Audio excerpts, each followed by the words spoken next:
വകഭൂമി കയ്യേറ്റവുമായി ബന്ധപ്പെട്ട ജുഡീഷ്യൽ കമ്മീഷന്റെ മുനമ്പം സന്ദർശനമെന്ന്. മുനമ്പത്തെ ഭൂവുടമകളെ justice CN Ramachandran Nair commission നേരിട്ട് കാണും.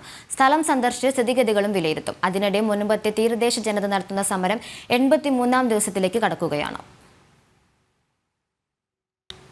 മുനമ്പത്തെ വഖഫ് ഭൂമി കയ്യേറ്റവുമായി ബന്ധപ്പെട്ട് നിയമിക്കപ്പെട്ട justice CN Ramachandran Nair commission ഇന്ന് രാവിലെ 10 മണിയോടെ സ്ഥലം സന്ദർശിക്കും. വഖഫ് അവകാശവാദം ഉന്നയിച്ച സ്ഥലത്തിന്റെ കിടപ്പും അതിർത്തിയും അടക്കമാണ് കമ്മീഷൻ പരിശോധിക്കുക. പിന്നീട് സമരസമിതിക്കാരെയും ഭൂവുടമകളെയും പാരിഷ് ഹാളിൽ വെച്ച് കാണും. ജുഡീഷ്യൽ കമ്മീഷനൊപ്പം റവന്യൂ അധികൃതരുമുണ്ടാകും. മുനമ്പൻ ജനതയ്ക്കെതിരായ വഖഫ് ബോർഡ് പ്രചാരണങ്ങൾ തെറ്റാണെന്ന് ജുഡീഷ്യൽ കമ്മീഷന് മുന്നിൽ തെളിവുകൾ നിരത്തി സമരസമിതി വ്യക്തമാക്കും.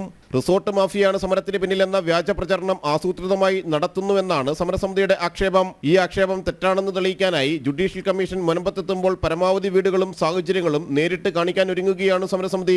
മുനമ്പത്തെ തീരദേശ ജനതയ്ക്കുള്ള ആശങ്കകൾ സ്ഥലം സന്ദർശിക്കാനെത്തുന്ന ജുഡീഷ്യൽ കമ്മീഷന് മുന്നിൽ പങ്കുവയ്ക്കാനാകും. ഇതിനിടെ മുനമ്പൻ ജനത നടത്തുന്ന റിലേ നിരാഹാര സമരം 83ാം ദിവസം പിന്നിട്ടു. ജനം, കൊച്ചി.